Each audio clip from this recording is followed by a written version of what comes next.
Et si on remontait le temps?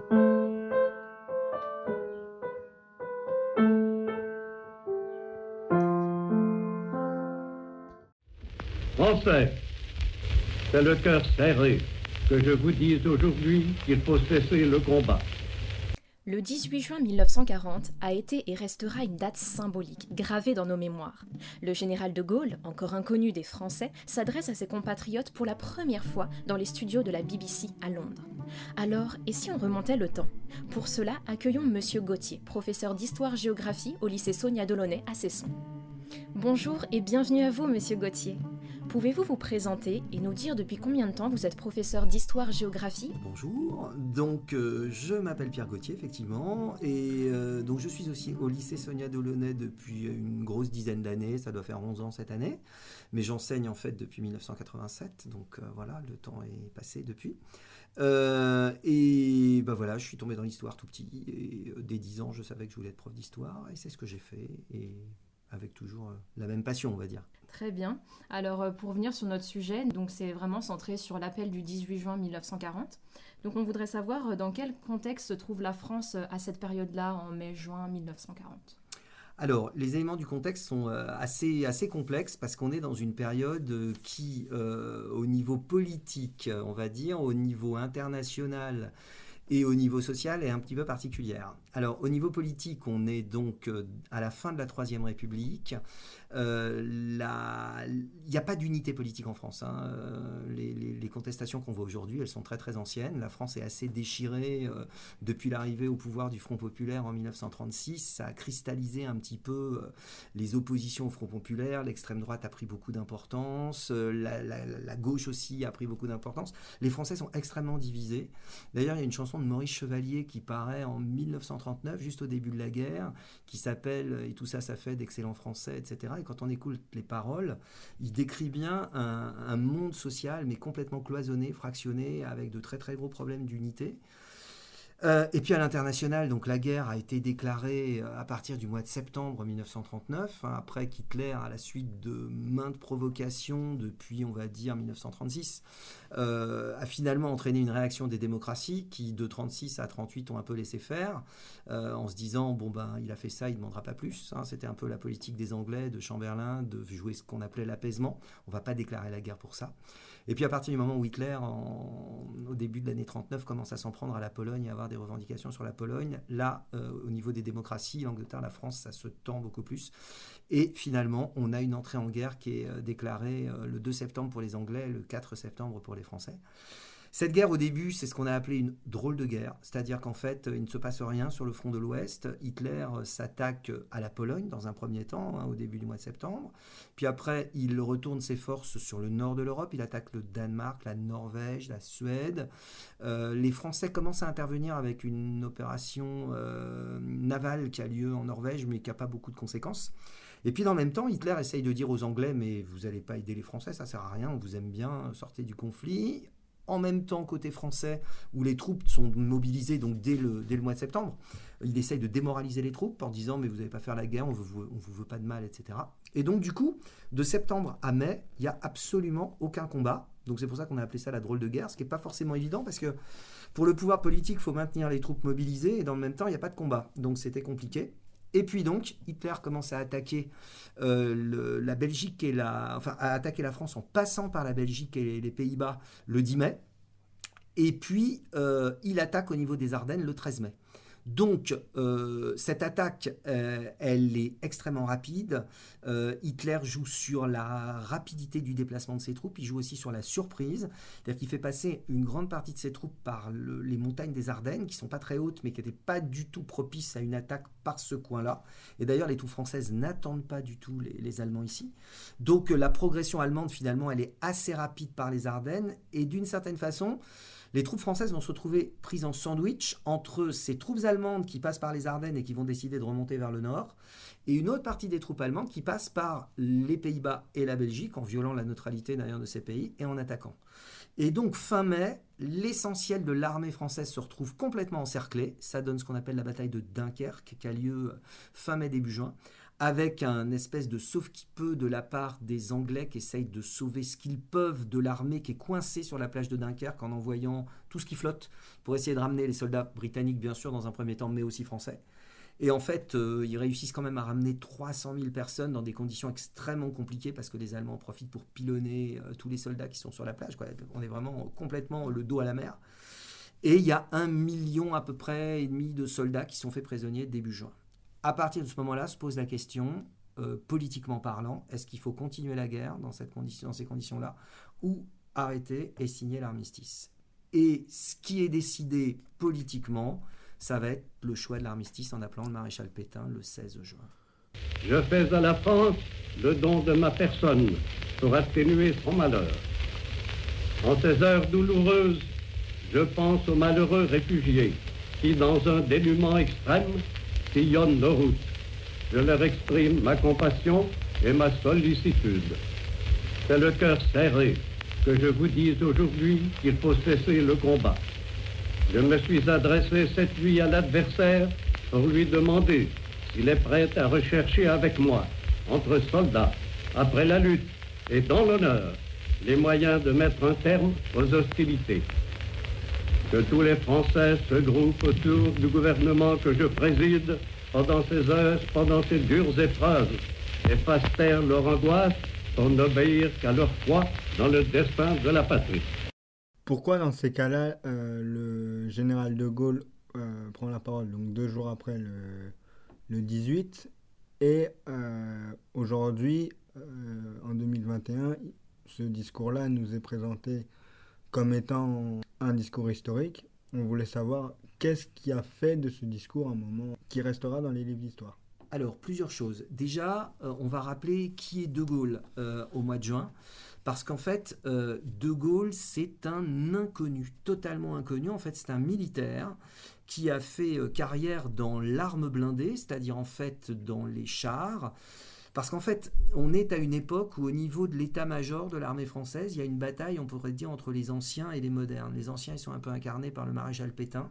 Ce sont des gens qui disent qu'il faut surtout qu'on construise une armée qui est capable de nous défendre, un petit peu à l'image de ce qu'avait été la guerre pendant la Première Guerre mondiale, où on s'est barricadé derrière les tranchées et où on a résisté en fait à des invasions, hein. On a résisté à la progression allemande. Alors que De Gaulle, lui, dit non, l'armée, elle doit être basée sur une stratégie offensive. Et pour avoir une stratégie offensive, il faut développer les chars et l'arme blindée. Choix d'ailleurs que Hitler va faire dès 1936 en mettant beaucoup d'investissements dans la fabrication de chars. Sauf que De Gaulle, il est très minoritaire dans sa façon de penser et il n'a pas l'assentiment de l'essentiel de l'état-major. Donc on lui confie un poste de commandant de l'arme blindée, justement à Saumur, le détachement de l'arme blindée, il est à Saumur en France. Et De Gaulle, en fait, il est le tenant, il va essayer de convaincre le gouvernement du Front populaire d'un effort à faire sur l'arme blindée, mais ça va se heurter à une pesanteur dans l'état-major français qui ne choisit pas vraiment cette stratégie-là. Donc De Gaulle, il n'est pas vraiment aimé dans l'état-major. Tout militaire qui n'est pas dans la ligne directrice de la pensée globale, c'est toujours quelqu'un qui est vu un petit peu de côté. De Gaulle pense qu'on a perdu une bataille, mais qu'on n'a pas perdu la guerre. Et donc lui, il va toujours être le défenseur d'une tactique et d'une stratégie plutôt qui est une stratégie de continuer à résister aux Allemands. Donc on lui confie d'ailleurs, au début du mois de juin, on lui confie à la tête de 2 détachements blindés sur la Somme la possibilité d'essayer d'arrêter les Allemands qui vont, une fois qu'ils ont fait prisonnier l'armée française, redescendre vers le sud. Et De Gaulle finalement réussit bien sa mission, sauf qu'il n'a pas suffisamment d'armement pour pouvoir bloquer vraiment les Allemands. Mais on voit bien qu'il essaye et il s'illustre déjà à ce moment-là. Et puis ensuite il revient donc sur Paris. Et à ce moment-là, le président du Conseil, l'équivalent du Premier ministre, le fait rentrer dans le gouvernement en tant que sous-secrétaire d'État à la Défense. C'est d'ailleurs à ce moment-là qu'il obtient ses étoiles de général. Il n'était pas général avant, ce qui montre bien le côté, on le laisse quand même de côté parce qu'il a des idées vraiment un peu trop novatrices. Et lui va défendre donc auprès du gouvernement d'Édouard Daladier l'idée qu'il faut résister. Et le 16 juin, vous avez un Conseil des ministres décisif. Les Allemands sont aux portes de Paris. Et il faut savoir ce que l'on fait. De Gaulle dit, il faut résister, on peut résister, il y a 2 façons de résister. On se retranche, l'idée peut apparaître un petit peu saugrenue quand on la voit comme ça, on se retranche en Bretagne. C'est-à-dire que la Bretagne s'était défendue en gros de 3 des 4 côtés par la mer, en fait, puisque c'est une péninsule. Il suffisait de fortifier pour lui la partie terrestre et on pouvait résister en Bretagne et bloquer les Allemands. Bon, ça apparaît trop saugrenu, l'idée n'est pas retenue. Après, il dit on a des colonies, et notamment on est présent au Maroc, on est présent en Algérie, on est présent en Tunisie. On peut très bien se retrancher dans ces colonies. On évacue le territoire français, en fait, on se retranche sur ces colonies et on résiste à partir de là. Sauf qu'il y a dans le gouvernement, le vice-président notamment du gouvernement, qui est le maréchal Pétain, qui dit on ne peut pas abandonner le territoire français. On ne peut pas laisser les Français comme ça à leur triste sort. Donc, la solution qui est retenue, c'est finalement celle de Pétain, qui consiste à dire on ne peut pas continuer la guerre, on va donc demander un armistice. Et donc, le 17 juin, Pétain lance un appel aux Français, dans lequel il dit qu'il demande l'armistice. Et 2 jours après, De Gaulle, qui part pour une mission à Londres, va choisir de rester à Londres. Alors il faut savoir que Londres apparaît depuis le début de la guerre, depuis le mois de septembre 1939, comme un petit peu la capitale des gouvernements qui sont partis se protéger et se mettre en exil. Donc c'est un peu la capitale des anciens gouvernements qui essayent de résister aux Allemands. Et de Londres, donc, De Gaulle va, alors qu'il est connu de personne, lancer cet appel sur la BBC, que lui met à disposition Churchill, pour appeler à la résistance, c'est-à-dire l'inverse donc de cela. Moi, général de Gaulle, j'entreprends ici, en Angleterre, cette tâche nationale. J'invite tous les Français qui veulent rester libres à m'écouter et à me suivre. Vive la France, libre, dans l'honneur et dans l'indépendance. Ce qu'il faut bien voir, c'est que c'est d'une certaine façon cet appel à la résistance, le fait de ne pas se plier à ce que Pétain dit, alors ce qui va le faire traduire d'ailleurs en cour de justice à l'époque pour trahison et désertion. Hein. Il faut savoir qu'il a été condamné pour désertion, De Gaulle, par l'administration de Pétain après coup. Mais si vous voulez, le fait qu'il appelle à la résistance, le fait surtout que cette résistance va progresser, et qu'il récupère et qu'il revient au pouvoir au mois d'août 1944, fait que c'est grâce à lui que la France, finalement, même si elle a arrêté la guerre entre le mois de juin 1940 et le mois d'août 1944, re-rentre dans la guerre, en fait, en 1944, et que du coup, on se retrouve à la table des négociations à la fin de la guerre du côté des vainqueurs, et pas du côté des vaincus. Et donc l'appel, il est célèbre parce que, il montre déjà le fait que on a beau être un militaire et on a beau obéir aux ordres, il y a des fois où on considère que l'ordre est pas légitime, que l'ordre n'est pas patriotique, et donc que l'on résiste à cet ordre-là. Deuxième chose, je crois qui fait que l'appel est historique, c'est le fait que c'est grâce à De Gaulle et grâce à son appel qu'on est du côté des vainqueurs et qu'on se retrouve à avoir après coup un siège de membre permanent à l'ONU. Il y a plein de choses qui vont faire que la France va être vue du côté des vainqueurs. Et puis moi, ce qui m'a toujours absolument interpellé dans cet appel, c'est cette espèce de côté visionnaire qu'a De Gaulle, c'est-à-dire qu'il a vu déjà exactement ce qu'allait passer. Il dit qu'on a perdu une bataille, on n'a pas perdu la guerre, que la guerre ne sera pas européenne mais qu'elle sera mondiale, que les États-Unis vont entrer dans la guerre et qu'il faut en fait attendre. Et qu'à partir du moment où il y aura un poids, un avantage matériel en termes humains qui va être du côté des Alliés et non plus du côté des Allemands, on pourra prendre le dessus. Et donc il y a cette vision à long terme que n'a pas Pétain, qui est dans une vision à très court terme. En plus, Pétain, il a une vision très politicienne des choses, c'est-à-dire que lui, il a dans la tête un projet politique qu'il ne dit pas aux Français à ce moment-là, mais c'est pour ça qu'il veut absolument avoir une partie de France libre et qu'il veut absolument rester en France. De Gaulle, il n'est pas du tout dans ça, il est véritablement dans l'action de résistance qui est assez héroïque à cette époque-là. Donc il demande en fait aux Français d'être patients et ensuite de le rejoindre pour vraiment résister. En fait, comment les Français vont réagir au discours ? Parce qu'il me semble que donc il y a eu un premier discours qui n'a pas vraiment été entendu par les Français. Et ensuite, il va le refaire, ce même discours, quelques jours après. Comment, en gros, la réaction des Français à ce moment-là ? Alors, pour pouvoir juger de la réaction des Français, il faut juger de l'impact qu'a eu son appel. Et effectivement, alors, comme vous l'avez dit, l'appel du 18 juin n'a jamais été enregistré. Oui. Il n'est pas enregistré pour la simple et bonne raison, c'est que De Gaulle parle à la BBC, mais il parle alors que Winston Churchill fait aussi un discours à la Chambre des communes, important. La BBC, bien évidemment, s'occupe d'enregistrer le discours de Winston Churchill, ça semble logique. Donc, De Gaulle part sur la BBC, et il faut vous imaginer donc quelqu'un qui va choisir, qui est inconnu des Français, qui parle à un moment donné où les Français ne sont pas ne savent pas, il n'y a pas de publicité qui est faite par rapport à ça, et qui parle sur la BBC, dont on va dire la réception était possible dans la partie nord du pays, mais une fois qu'on passe la Seine, la BBC, on ne l'a pas vraiment. Et déjà, quand je dis la partie nord, c'est vraiment la partie nord. Donc, géographiquement, il n'y avait pas beaucoup de monde qui pouvait l'avoir. Il fallait savoir que De Gaulle allait parler. Il fallait avoir l'habitude d'entendre la BBC.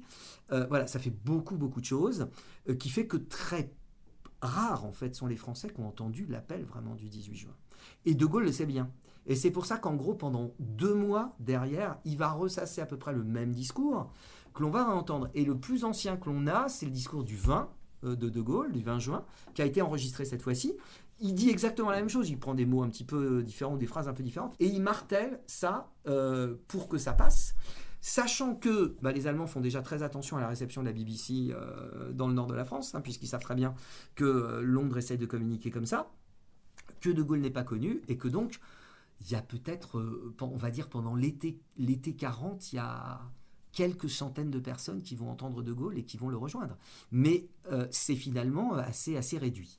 Par contre, ce qui s'est passé, c'est que dès que les Allemands ont été présents dans le nord de la France, dès qu'ils occupent Paris à partir du 10 juin 1940, il y a des actes de résistance individuels, c'est-à-dire qu'il y a des Français qui refusent ça et qui vont écrire « faut résister », qui vont couper des câbles à Paris pour empêcher les communications. Donc il y a déjà des premières actions de résistance individuelles, très difficile à quantifier au niveau historique, parce que ces gens-là, s'ils n'ont pas derrière laissé de traces, on n'a pas beaucoup de traces justement et d'archives de ce qu'ils ont fait. Mais ceux qui rejoignent De Gaulle, c'est une toute petite minorité. Tout le problème de Gaulle, entre 1940 et 1942, va être de comprendre qu'il faut qu'il se fasse connaître, sachant que De Gaulle, il a quand même une certaine idée de lui-même, c'est quelqu'un qui n'était pas très modeste, et qu'il entend incarner la résistance. Et donc, tout le problème pour lui va être d'arriver à se faire reconnaître comme chef de la résistance. C'est pour ça qu'il envoie Jean Moulin à partir du début de l'année 42. Il faut gagner la confiance des Français. Et Français. la mission de Jean Moulin va être d'expliquer, de gagner la confiance des Français dans un premier temps, et puis des premiers réseaux ou des premiers mouvements de résistance qui ont commencé à se mettre en place dès 1941, de gagner aussi la confiance des communistes qui sont rentrés dans la résistance à partir du moment où l'Allemagne attaque l'Union soviétique, c'est-à-dire à partir du mois de juin 1941. Et toute l'action de De Gaulle et tout le travail de Jean Moulin va être de mettre en relation tout cela, essayer de fédérer une espèce d'unité, créer ce qu'on a appelé les mouvements unis de résistance en 1943, et de faire accepter De Gaulle. Là, on parlait de la réaction de la population française, qui a plutôt pas trop mal réagi. Mais qu'en est-il du gouvernement en place du maréchal Pétain ? Alors, justement, quand vous dites « a finalement pas trop mal réagi », il faut savoir que l'arrivée au pouvoir de Pétain en juin 1940, elle est vue comme un énorme soulagement pour beaucoup de Français. Ils voient un vieillard arriver, il a 84 ans. On est à une époque où l'âge, c'est plus une garantie de sagesse. On est encore sur des sociétés, l'expérience, la sagesse. Et puis, c'est le maréchal Pétain. Et Pétain est auréolé d'une gloire qui correspond à son action pendant la Première Guerre mondiale. C'est le vainqueur de Verdun, comme on dit, même si ce n'est pas exactement la réalité historique, mais en tout cas, c'est l'image qu'il a gardée.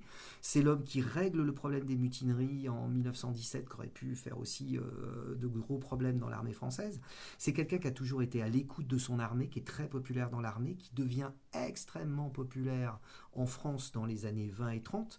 En plus, c'est le seul personnage important de l'état-major de la Première Guerre mondiale qui est toujours en vie dans les années 20 ou 30. Donc c'est le seul survivant, si vous voulez. Donc il est extrêmement populaire. Il sait bien garder de s'investir dans un parti politique ou autre. Donc on a l'impression d'un homme totalement sans idée politique, sans arrière-pensée politique pour beaucoup de Français. Et donc, ce sauveur de Verdun, cette image d'un vieillard protecteur, d'ailleurs il joue beaucoup sur ça dans l'appel du 17 dans son message du 17 juin, dans son appel du 17 juin, je fais à la France le don de ma personne, c'est ce qu'il dit. C'est très ancien, c'est une façon très vieillotte, on dirait aujourd'hui, de concevoir les choses et la communication, mais qui parle beaucoup. Et donc, les Français sont rassurés. Et quand il dit qu'il va demander la fin des hostilités, il faut vous dire que pour beaucoup de Français, on avait un mari, un fils, un frère, un cousin qui est mobilisé. Et on sait que la guerre ne va pas bien, et l'idée que la guerre s'arrête, c'est un énorme soulagement. Alors il y a eu un bouquin qui a été fait par Henri Amouroux, qui a écrit une grande histoire des Français sous l'occupation dans les années 70, qui a fait énormément de bruit, puisque le tome 2, il l'avait intitulé « 40 millions de pétainistes ». Ce qui voulait dire en fait qu'une grande partie des Français auraient été d'accord avec le maréchal Pétain. En fait, Plus que pétainistes, je crois que les Français, en juin 40, pour beaucoup d'entre eux, alors pas les communistes, pas un certain nombre de personnes qui ont entendu l'appel de Gaulle, etc., mais ils sont une toute petite minorité, ces gens-là. Ces gens, ils sont maréchalistes, c'est-à-dire qu'ils font confiance dans le maréchal Pétain. Ils ne sont pas pétainistes. Pétainistes, c'est adhérer aux idées qui vont être mises en place par la Révolution nationale, c'est déjà plus politique. Mais le fait que Pétain arrive au pouvoir demande la signature de l'armistice pour beaucoup de Français, c'est un énorme soulagement. Voilà aussi pourquoi l'écho de l'appel du 18 juin, il a été assez limité. Beaucoup de Français, pendant cette guerre, ils ont été attentistes. Donc ils ne se sont pas engagés ni d'un côté ni de l'autre. Mais dans un premier temps, avant que Pétain mette en place sa politique de révolution nationale, les Français lui signent un petit peu un chèque en blanc. C'est-à-dire qu'ils voient le maréchal garant d'une guerre qui va s'arrêter, qui les rassure. En fait, les Français, ils ont perdu leur repère pendant ces mois de mai et juin. Tout s'est effondré. Il n'y a plus de service, il n'y a plus de pompiers, il n'y a plus de mairie, c'est la panique générale dans le Nord, on quitte, c'est l'exode. Donc il faut imaginer qu'il n'y a plus aucun repère. Les politiques n'assument pas, c'est pour ça qu'ils transfèrent le pouvoir à Pétain. Et c'est qu'il se présente comme un repère fixe et il assume. C'est un des rares hommes politiques à l'époque qui dit « j'assume, je n'ai pas déclaré la guerre, mais j'assume ce qui s'est passé ». Bon, parce qu'il veut récupérer le pouvoir, et derrière, il y a quand même un objectif politique très clair. Donc sa réputation, en fait, elle est simplement et purement basée sur son aura. Exactement, c'est l'âge, le rôle pendant la Première Guerre mondiale, et le fait qu'il n'a pas encore décrit son projet politique. Hélas, il a quand même un sens politique, Pétain, finalement, assez développé. Il a beau avoir 84 ans, il sait où il va. Il baisse pas son jeu. Il va baisser son jeu quand il va constituer le gouvernement, quand en fait le 16 on lui dit, le président de la République lui dit vous allez former le gouvernement, il dit je suis très surpris, etc. Puis il sort de sa poche une feuille où il y a déjà le nom des ministères qui sont répartis.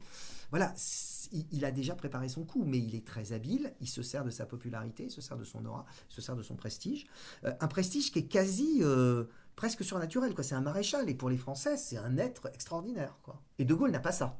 De Gaulle, il est inconnu. Il va falloir que son service, ses conseillers lui disent déjà, vous êtes un général. Donc, un général avec un milieu, quand même, il vient des milieux assez Maurras, etc. De Gaulle, donc assez marqué à droite. Un général dans une démocratie, dans une république, c'est un peu compliqué. Donc, en fait, on va beaucoup demander à De Gaulle, en 40-41, de faire une profession de foi républicaine d'à chaque fois qu'il va intervenir, de montrer qu'il est attaché à la République, qu'il rétablira la République, etc. Et en même temps qu'il se fait connaître pour son action coloniale et dans les colonies de lutte justement contre les Allemands. Enfin, il y a bel et bien eu un tournant dans la perception des Français qui sont passés donc, de maréchalistes à gaullistes entre guillemets. Où se situe et comment vient le point de bascule? À partir de quand vraiment que ces organisations clandestines, etc., se mettent réellement en place? Alors en fait, il y a plusieurs choses. En fait, il faut voir pour bien comprendre le basculement. En gros, le basculement, c'est l'année 42. C'est une année où il y a un basculement dans la guerre, puisque vous avez des premières défaites. Les Allemands sont tenus en échec à Stalingrad, ça va être le début du siège de Stalingrad.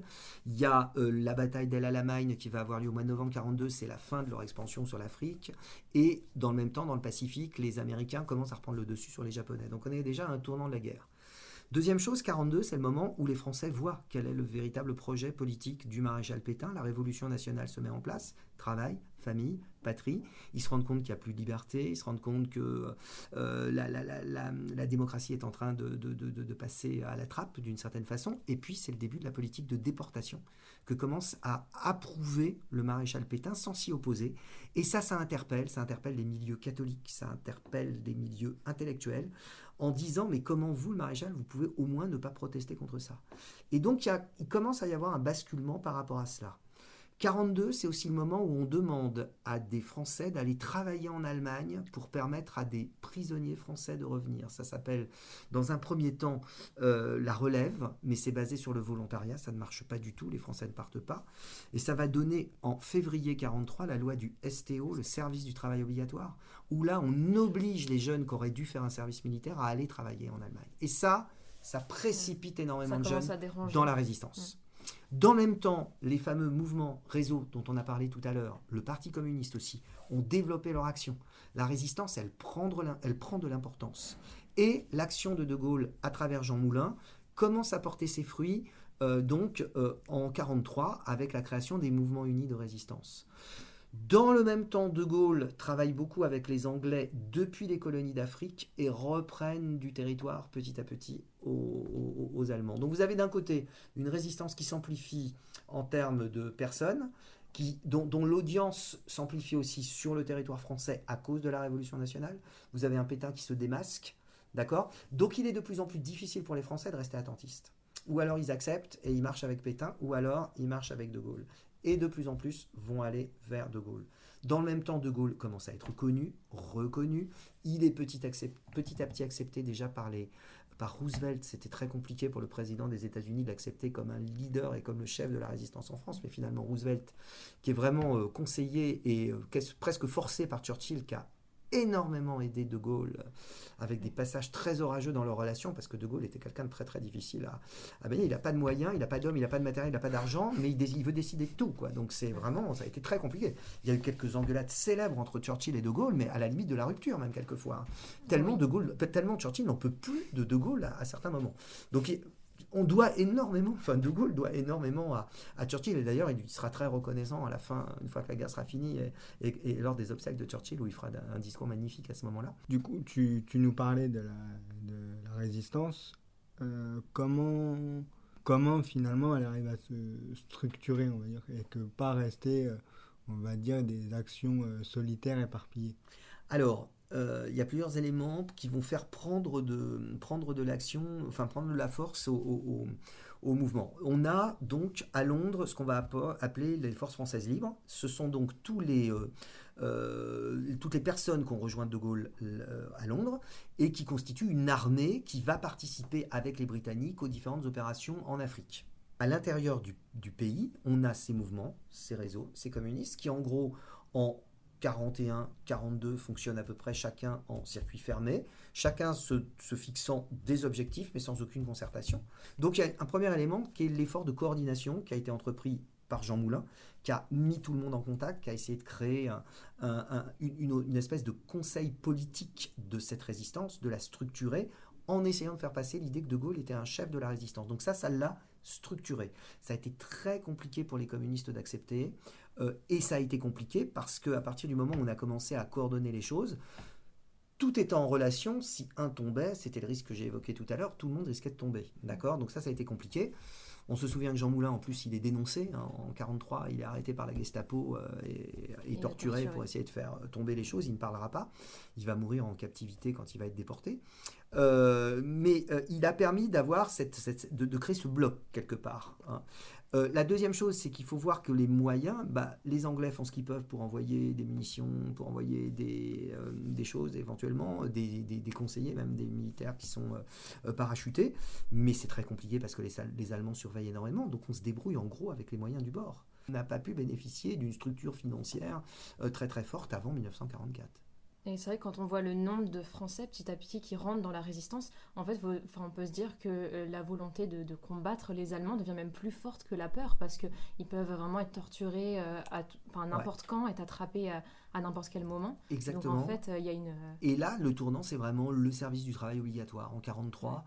Où en gros il est très très compliqué de rester inactif, quoi, parce que ou alors on va partir en Allemagne pour travailler et il y en a beaucoup qui ne veulent pas, ou alors on rentre dans la... Et si on ne veut pas y aller, il n'y a pas d'autre solution que le maquis, que la résistance et que le combat contre les Allemands. Ouais. Quand on parle de la résistance, c'est vrai qu'il y a beaucoup de symbolique et on entend beaucoup parler de la fameuse croix de Lorraine. Et qu'est-ce qu'on peut dire dessus ? Enfin, d'où elle vient en fait cette croix ? Qui en a eu l'idée de choisir ce symbole-là pour la résistance ? Alors en fait, c'est un symbole qui est choisi par De Gaulle très spécifiquement dès le début. Mais ça incarne plus un peu l'idéal d'indépendance et d'autonomie, en fait, hein, cette croix, associée au V de la victoire, qui va être repris aussi beaucoup. Et qui va devenir... En plus, c'est relativement facile à dessiner. Il faut savoir que quand on choisit un symbole, il faut que le symbole il puisse être très très facilement dessinable. Donc voilà, c'est un élément qui joue beaucoup. À quel moment les Français prennent les armes dans Paris et vraiment se soulèvent ? Il faut voir que donc à partir du moment où De Gaulle est reconnu comme chef de la résistance, vous avez donc à partir on va dire de la fin de l'année 43, hein, il l'est déjà au milieu de l'année 43, mais c'est plutôt à la fin de l'année 43 qu'il est reconnu notamment par les Américains et accepté par les Américains.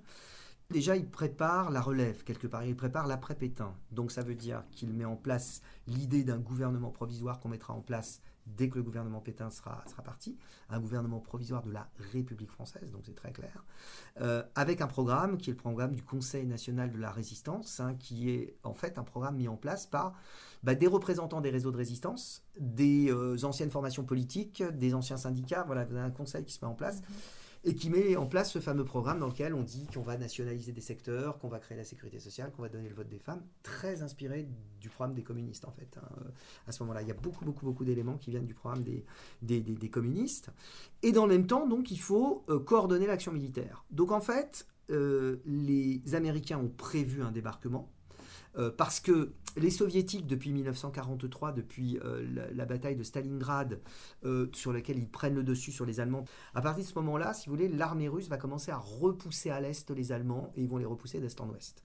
Donc il y a eu un premier débarquement anglo-américain qui a eu lieu sur les côtes de l'Afrique du Nord au mois de novembre 1942, qui a été un succès, qui a permis d'ailleurs de libérer de la présence allemande et italienne tout le nord de l'Afrique. Ça a permis de faire une espèce de répétition générale, de voir ce qui allait, ce qui allait pas, etc. On s'est rendu compte aussi, parce qu'on avait tenté en 1942 de lancer un débarquement sur le port de Dieppe, ça avait été un fiasco. Les Alliés s'étaient rendus compte qu'on ne pouvait pas débarquer sur un port qui était déjà fortifié. Donc il faudrait choisir un endroit où il n'y aurait pas de fortification, où il n'y avait pas d'aménagement portuaire, etc. Bon, finalement, on sait que c'est la Normandie qui a été choisie, mais que les Alliés ont tout fait pour faire croire aux Allemands que ce serait le Pas-de-Calais. Oui. Donc jusqu'à concentrer. Oui, on a même mis des tanks en carton-pâte, du décorum donc sur le Pas-de-Calais du côté de Douvres pour faire vraiment croire. On a même été, c'est une opération qui s'appelle Fortitude.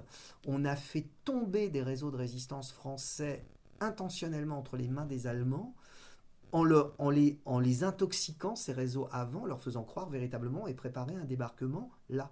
C'est-à-dire que quand ces réseaux, alors c'est assez affreux ce truc-là, mais quand ces réseaux, on les a fait tomber intentionnellement entre les mains des Allemands, qu'ils ont été torturés, ils ont avoué que le débarquement aurait été là et aurait été dans le Pas-de-Calais. Donc c'est-à-dire que les Allemands ont une quasi-certitude et Hitler est certain que le débarquement va avoir lieu là. Il n'y a pas de doute possible. Il n'y a pas de doute possible pour les Allemands. Le problème, c'est que débarquer en Normandie, ça voulait dire débarquer dans un endroit où il n'y avait pas d'infrastructure portuaire. Donc il a fallu concevoir en amont un port artificiel qu'on pouvait cacher, qu'on pouvait transporter depuis l'autre côté de la Manche, du côté britannique vers le côté français. Ça a été l'opération Overlord de la construction de ce port qui va être installé à Romanche. Ça a pris du temps. Tout a été noyé, on a tout fait couler pour le cacher. Il était extrêmement important pour les Alliés que ce débarquement soit accompagné d'une action de la résistance. Et donc la résistance, elle va intervenir de façon concertée, en appui et en préparation à ce débarquement le 6 juin 1944. Il y a eu une action de la résistance extrêmement importante pendant les mois qui ont précédé pour fournir aux Alliés en fait des informations, la qualité du sable, la profondeur de l'eau, les marées, les repérages de toutes les positions allemandes. Tout ça, ce sont des services, donc c'est des réseaux et des mouvements qui ont, à partir du début de l'année 44, voire milieu de l'année 43, commencé à fournir des informations très très précises. Donc l'action de la résistance, elle a renseigné énormément Londres. Il y a cette action de préparation, de fourniture d'informations qui va être une première action de la résistance dans ce débarquement. Et puis vous avez l'appui au moment du débarquement dans la préparation du terrain en sabotant pas mal de choses. Et puis, une fois que les Alliés vont prendre pied le 6 juin 1944, que le débarquement va fonctionner, c'est-à-dire qu'on arrive, parce que ce n'était pas gagné, de pouvoir réussir à prendre pied, à établir ce qu'on appelle une tête de pont au mois de juin 1944 et à petit progresser, à ce moment-là, les forces de la résistance, si vous voulez, elles sont versées dans les forces françaises libres. Tout le sud-ouest de la France, il n'y a pas de débarquement. Et là, ce sont les réseaux de résistance qui forment les forces françaises de l'intérieur, les FFI, qui vont se libérer par elles-mêmes. Tout le sud-ouest s'est libéré par lui-même. Il n'y a pas eu de troupes étrangères qui sont arrivées avec les Anglais et les Américains. Puis vous avez un deuxième débarquement qu'on oublie souvent, qui a lieu au mois d'août, le 15 août 1944, cette fois-ci entre Toulon et Fréjus, donc dans le sud de la France. Et là, ce sont les troupes qui viennent des colonies françaises de l'Algérie, etc., qui étaient en Afrique du Nord, qui passent, qui sont commandées par Delattre de Tassigny, et qui vont remonter le long de la vallée du Rhône. Ça se joint à Paris. De Gaulle va tout faire parce que les Américains avancent très vite et il ne veut pas que les Américains arrivent à Paris avant que les troupes qui viennent du Sud arrivent à Paris pour que ce soit les Français qui symboliquement rentrent dans Paris. Il a été très très chiant De Gaulle à ce moment-là. Autant que ce soit beau jusqu'au bout. Oui. Et donc, c'est Eisenhower qui commande côté américain les troupes de ce débarquement et qui est le chef des opérations qui va finalement accorder les choses. Les troupes de la résistance, les FFI, sont petit à petit versées dans ces troupes. Et quand De Gaulle arrive sur les Champs-Élysées et descend les Champs-Élysées le 24 août, pour lui, on ne redéclare pas la guerre à l'Allemagne puisque De Gaulle ne considère que l'armistice qui a été signé par Pétain est nul et non avenu. Il ne le reconnaît pas. Pour lui, tout ce qui s'est passé à partir du moment où Pétain a proclamé ce qu'on appelle l'État français, le 10 juillet 40, jusqu'à cette date-là, n'existe pas en termes de loi et de toutes les décisions qui ont pu être prises par l'État français. Donc, on se retrouve à la situation où la France n'était toujours en guerre vis-à-vis de l'Allemagne. L'armistice a été signé le 22, mais De Gaulle le refuse. Donc il n'y a pas besoin de déclarer la guerre à l'Allemagne, puisqu'on y est toujours. Il n'y a pas besoin de rétablir la République, puisqu'il considère que l'État, il ne le reconnaît pas. Il ne reconnaît pas toute la législation de Vichy. Pour lui, ça n'a jamais existé. Donc pas besoin de rétablir la République. On a une continuité. Paris outragé, Paris brisé, Paris martyrisé, mais Paris libéré, libéré par lui-même, libéré par son peuple avec le concours des armées de la France, avec l'appui et le concours de la France tout entière, c'est-à-dire de la France qui se bat, c'est-à-dire de la seule France, de la vraie France, de la France éternelle. Il met une espèce de voile sur tout ce qui s'est passé entre le 10 juillet et ce mois-là. C'est pour ça qu'on ne redéclare pas la guerre et que, en gros, ces troupes de la résistance, elles sont versées dans les troupes qui vont combattre aux côtés des Anglais. Et ça aussi, c'est un élément peut-être qui donne à De Gaulle cette aura et qui font que l'appel du 18 juin, il va avoir il va grossir politiquement après coup, parce que De Gaulle reconstruit, en fait c'est lui qui est à la tête du pouvoir entre 44 et 46, c'est lui qui remet en place la reconstruction, et ce rôle très important que De Gaulle a joué a contribué encore à amplifier son rôle et à donner plus d'importance sans doute historique à l'appel du 18 juin. Et une chose qui montre cela, c'est qu'à chaque fois que De Gaulle va rejouer un rôle politique important, je pense notamment au moment où il revient au pouvoir en 1958, on remarque quand il intervient que sa légitimité politique, il la fonde sur cet appel du 18 juin. Il fait constamment référence à cet appel du 18 juin en lui disant, notamment en 58, quand on l'accuse de revenir au pouvoir de façon limite coup d'État, puisque c'est l'armée en Algérie qui pousse à son retour au pouvoir, il dit mais pourquoi est-ce que j'établirais une dictature alors que c'est moi qui ai rétabli les libertés ? Cet appel du 18 juin, c'est devenu son acte de légitimité politique. C'est son acte de naissance de républicain, de défenseur des libertés, etc. Alors attention, dans un contexte où on conçoit les libertés, à l'époque de Gaulle. Ça n'a strictement rien à voir avec la liberté d'aujourd'hui. C'est pas du tout quelqu'un qui était ouvert sur son époque. Pour approfondir, qu'est-ce que tu as à nous conseiller en termes de recommandation pour approfondir si jamais on veut aller plus loin sur cette période en termes d'ouvrages, livres, films, musique. Alors, je vais partir de ce qui est le plus récent. Il y a un excellent téléfilm qui a été fait, qui s'appelle De Gaulle, je crois, où le personnage de Gaulle est incarné par Samuel Labarthe. C'est déjà une performance d'acteur qui est énorme, et j'ai regardé ça, et au niveau historique, je trouve qu'on est vraiment dans quelque chose qui historiquement apporte beaucoup. Donc je conseillerais cela en termes visuels. Il y a le De Gaulle avec Lambert Wilson, qui est très bien, mais c'est vraiment très très limité à la période de mai-juin 40.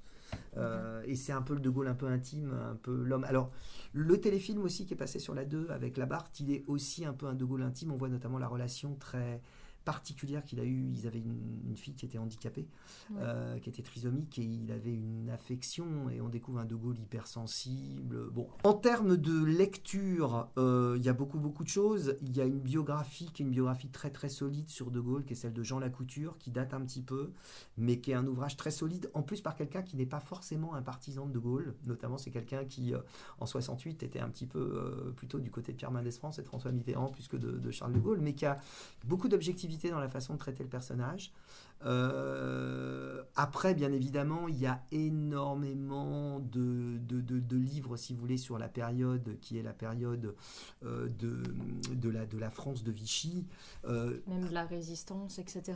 Oui, alors la résistance, vous avez à l'heure actuelle un bouquin synthétique qui est pas mal fait d'un historien qui s'appelle Franck, F-R-A-N-C-K, c'est son nom, qui a fait une histoire de la résistance. Il y a un Dreyfus aussi, d'un historien qui s'appelle Dreyfus sur une histoire de la résistance. Tout ça, on le trouve très facilement sur Google, etc. On trouve aussi souvent, qui est lu peut-être à la fac ou au lycée, L'Armée des Ombres, L'Armée de des Joseph Ombres, Kessel. oui, tout à fait. Alors ça, on va dire que c'est un classique qui dépeint bien l'action sur le moment. Oui, il y a énormément de choses. Il faut savoir aussi que c'est un champ un champ historique qui est en grand chantier depuis Nicolas Sarkozy. Vous savez, quand Nicolas Sarkozy il avait demandé qu'on lise, quand il a été élu, il avait demandé qu'on lise aux élèves de France la lettre de Guy Môquet.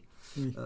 On s'était beaucoup moqué de lui à cause de ça, mais c'était l'idée quelque part de se dire il y a plus de Français qui ont résisté que ça. On a tendance à réévaluer l'importance de l'action et de l'engagement résistant.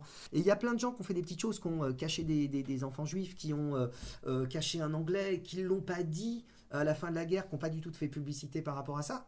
Et pourtant, c'est de l'action de résistance. Donc, c'est beaucoup de ces choses-là qu'on est en train d'étudier aujourd'hui, qu'on a tendance un petit peu à réévaluer. Et donc, il faut regarder un petit peu du côté des publications, on va dire, qui datent de moins d'une quinzaine d'années pour rentrer dans ce champ d'investigation-là. Plus récent. On te remercie déjà pour tes disponibilités et ton éclairage. Voilà, accordé cette interview. Mais il n'y a pas de problème. Et merci de votre accueil. Et merci à vous en tout cas. Nous arrivons donc à la fin de cette première émission. Un grand merci pour votre écoute et à très bientôt pour un nouvel épisode de Back to News.